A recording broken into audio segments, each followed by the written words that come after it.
वनवास काल में भगवान राम जब दंडकारण्य में आए तो महर्षि अगस्त्य के शिष्य सुतीक्ष्ण जी उन्हें समीप आया सुनकर वो अधीर हो उठे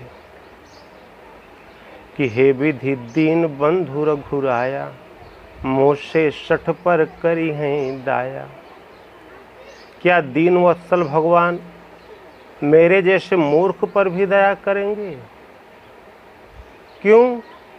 क्योंकि मोरे हिया भरोस दृढ़ नाही, भगति न बिरति ज्ञान मन माही। नहीं सतसंग जोग जप जागा, नहीं दृढ़ चरण कमल अनुरागा। मेरे मन में दृढ़ भरोसा भी नहीं है, न सत्संग है, न जोग है, न जप है, न यज्ञ है। उनके चरणों में दृढ़ अनुराग भी नहीं है। आशा की केवल एक किरण है कि एक बानी करुणा निधान की, सो प्रिय जाके गति न आन की।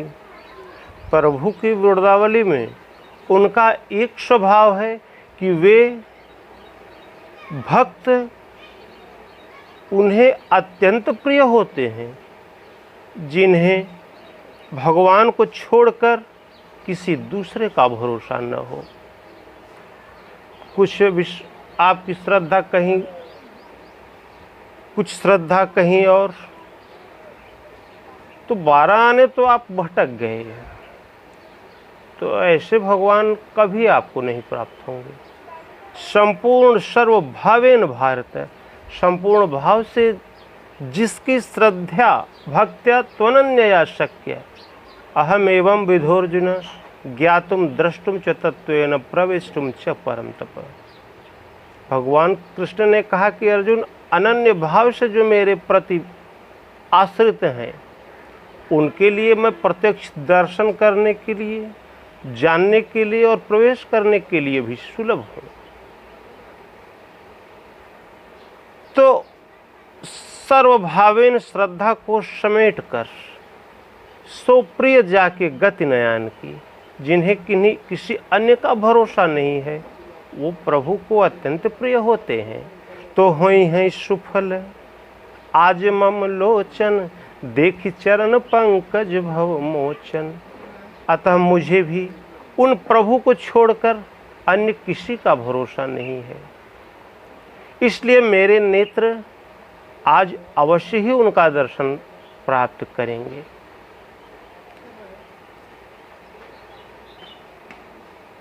और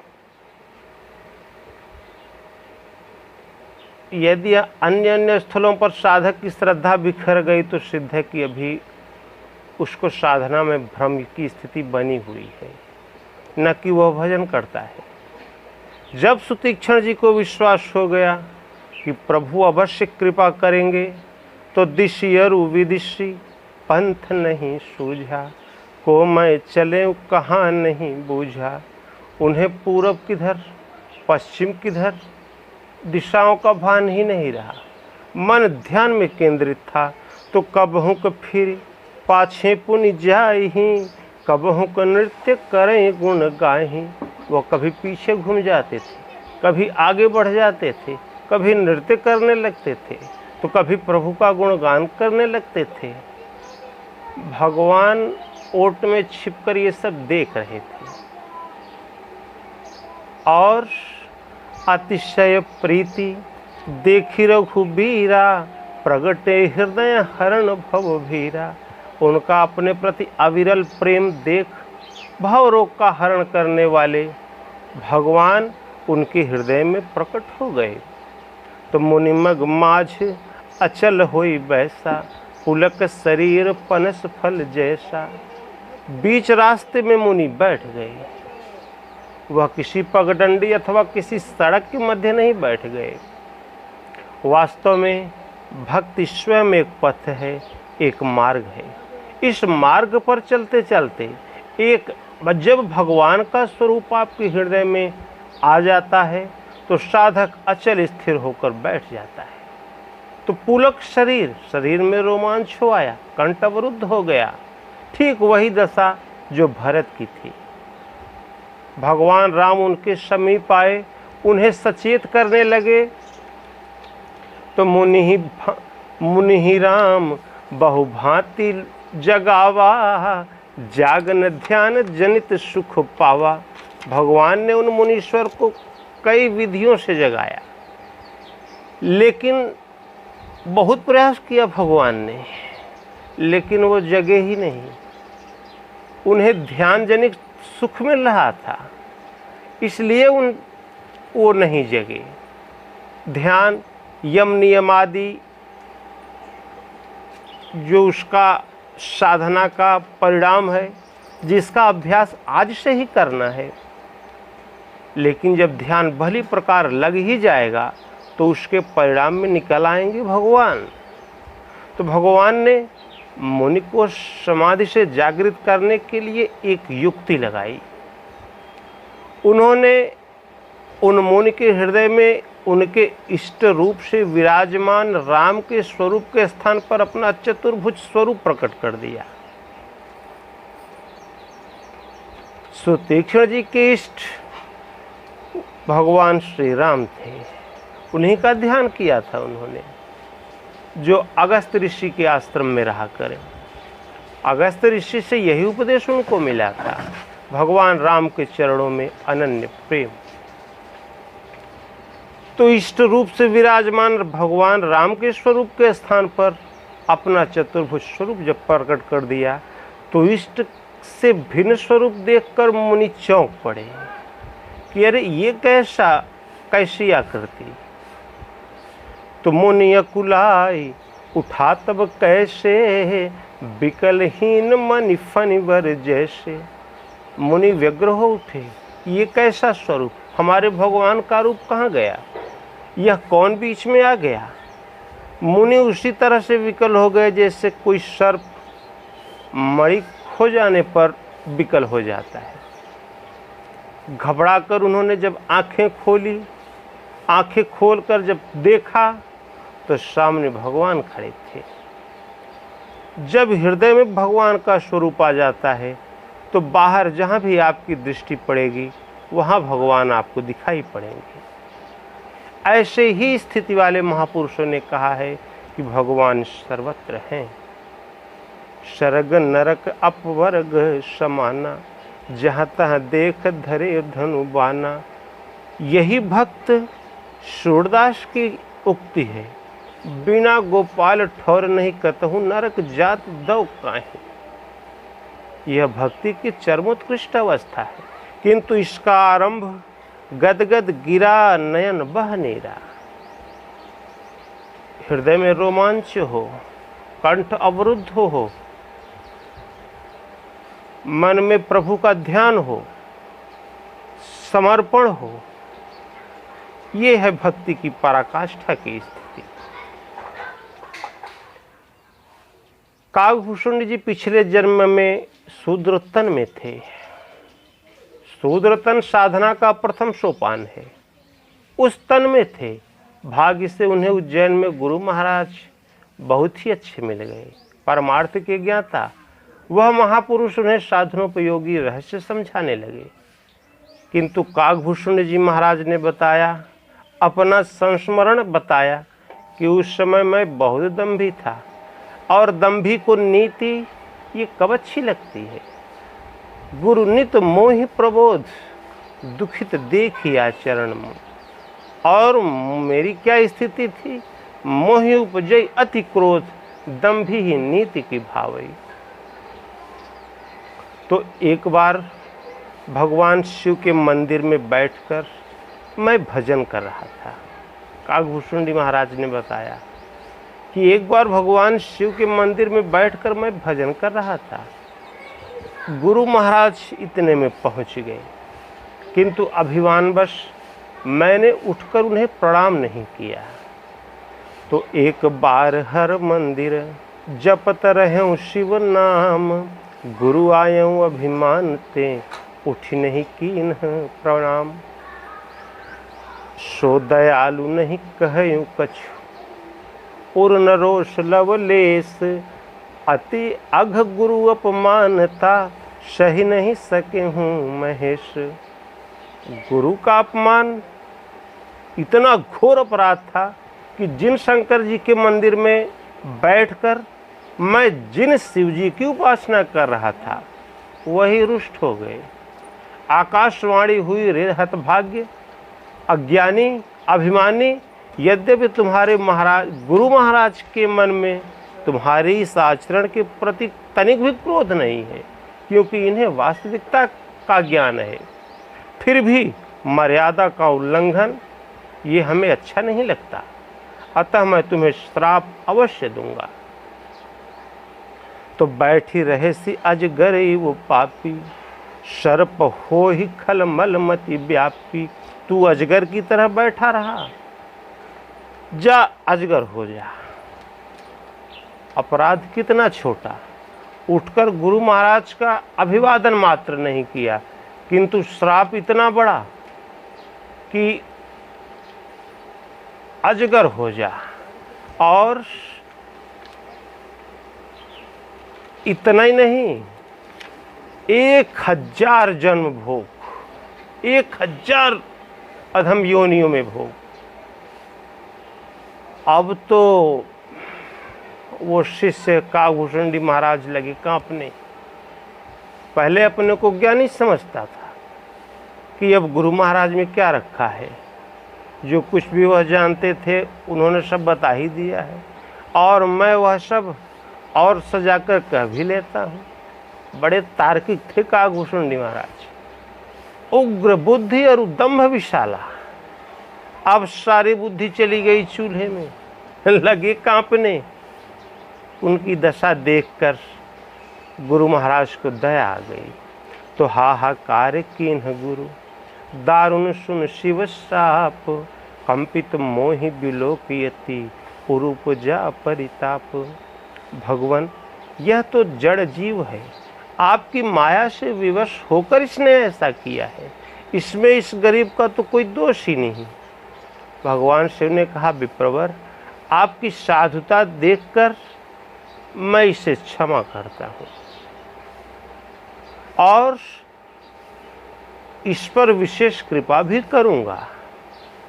पहली कृपा तो यह होगी कि आपने इसे जो उपदेश दिया वह ज्ञान इसके किसी भी जन्म में नहीं मिटेगा। और दूसरी कृपा, जन्मत मरत दुसह दुख होई, यही स्वल्पौ नहीं व्यापई सोई। जन्म लेने और मरने में असह दुसह दुख होता है, लेकिन वो कष्ट इसको नहीं होगा। और तीसरा आशीर्वाद, पूरी प्रभाव अनुग्रह मोरे, राम भगति उपजे उर तोरे। एक तो तुम्हारा अयोध्या में जन्म हुआ, उस पुरी का प्रभाव, और दूसरी मेरी कृपा, इससे राम की अविरल भक्ति तुम्हारे हृदय में रहेगी। और भक्ति का वरदान काकभूषुंडी महाराज प्राप्त कर लिए।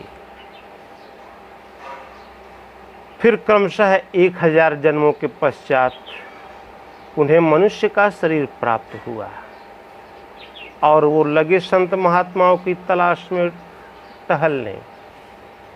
तो जह जह विपिन मुनीश्वर पावं, आश्रम जाय जाय शिर नामं। हर जगह हरि के गुणगान पर चर्चा होती रही, किंतु उन्हें संतोष कहीं नहीं हुआ। इसी क्रम में वह महर्षि लोमश के आश्रम में पहुंच गए।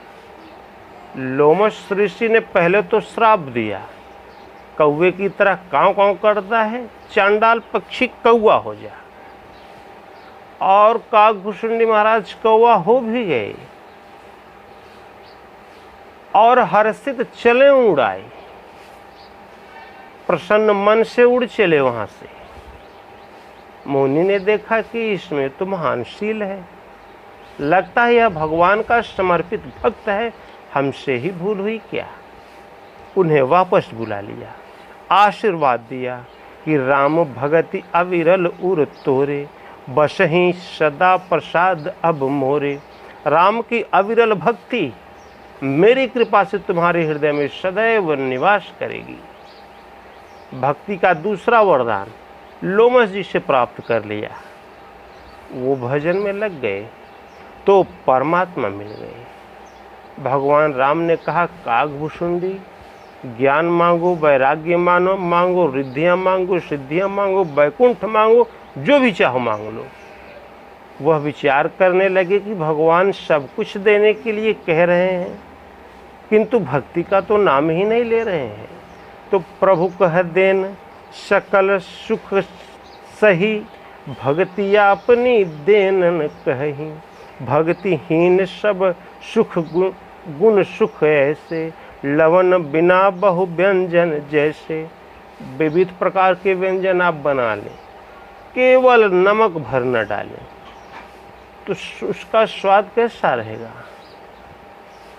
सब एक जैसा, खाद जैसा, कोई स्वाद नहीं।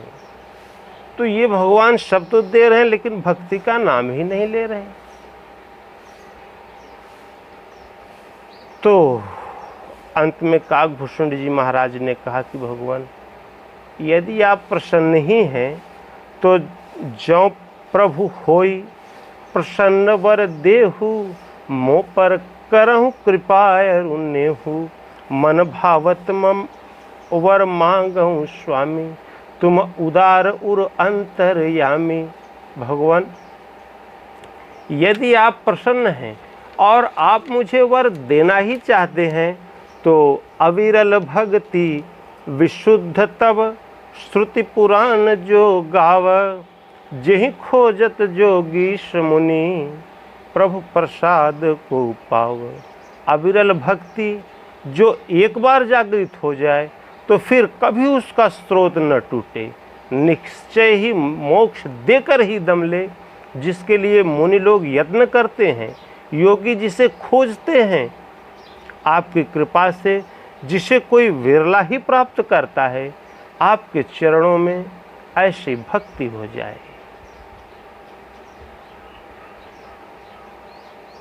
अब यहाँ एक नया प्रश्न, भक्ति ही दी थी भगवान शिव ने, भक्ति ही दी थी गुरु महाराज लोमस ने, और भक्ति का परिणाम है कि भगवान मिल जाएं। आज भगवान मिल भी गए तब भी भक्ति ही मांग रहे हैं। तो अब भक्ति के द्वारा भगवान से भी आगे किसे ढूंढेंगे? वह अंततः भक्ति है क्या? वस्तुतः विभक्त का अर्थ होता है अलगाव, और भक्ति का अर्थ है मिलन। भगवान अलग है, हम अलग खड़े हैं, तब तो अभी आप भक्ति की चरम सीमा तक नहीं पहुँचे। भगवान ने कोई वस्तु अलग से दे ही दिया तब तो सिद्ध है कि भगवान अलग है, आप अलग हैं। इसलिए भगवान से भक्ति मांगा। भक्ति की चरम उत्कृष्ट अवस्था है साधक प्रभु में समाहित हो जाए। भग इति स भक्ति, जहाँ माया का अंत हो जाए। त्रिगुणमय प्रकृति से अतीत होने की स्थिति ही भक्ति की पराकाष्ठा है। उन्होंने प्रभु से मांगा कि हमें कुछ नहीं, केवल भक्ति चाहिए। भगवान राम प्रसन्न हुए और उन्हें अपने में समाहित कर लिया। यही है भक्ति। और भक्ति के नाम पर तीर्थाटन साधन समुदाय, जोग विराग ज्ञान निपुणाई। जहाँ लगी साधन वेद बखानी, सब कर फल हरि भक्ति भवानी। भगवान शिव कहते हैं पार्वती, तीर्थों का भ्रमण, ये साधनों का समुदाय, जोग और वैराग्य, ज्ञान में दक्षता, सद्गुरु की सेवा, जहाँ तक का साधन वेदों ने वर्णन किया है, सबका फल है भगवान की भक्ति, अर्थात भगवान में स्थिति। तो इसलिए सब लोग एक परमात्मा में दृढ़ संकल्प होकर तो सोई धर्मज्ञ गुणी सोई ज्ञाता, सोई महिमंडित पंडित दाता, धर्म परायण सोई कुलताता, राम चरण जाकर मन राता। वो धर्मज्ञ है, धर्म का मर्मज्ञ है, गुणी है, ज्ञाता है, पंडित और दान दाता है। कौन? कि राम, एक परमात्मा के चरणों में जिसका कि मन अनुरक्त हो गया है। तो स्वकुल धन्य उमा सुनु, जगत पूज्य सुपुनीत, श्री रघुवीर परायण, जेहि नर उपज विनीत। वो सारा कुल कृतार्थ है, पूरा उसका पूरा कुल धन्य है, भाग्यवान है, जिस कुल में किसी एक का भी राम उन परम प्रभु के चरणों में अनुराग जागृत हो गया हो। इसलिए केवल एक नाम ओम अथवा राम, बस अपना जो आपको अच्छा लगे, ओम जपो चाहे राम जपो, दोनों का अर्थ एक है। वैदिक ऋषि ओम का जाप किया करते थे, भक्तिकालीन ऋषि राम का जाप किया करते थे। बस कोई एक दो ढाई अक्षर के नाम को ले लो, चलते फिरते उठते बैठते हर परिस्थिति में नाम का जाप बना रहना चाहिए। बोलो श्री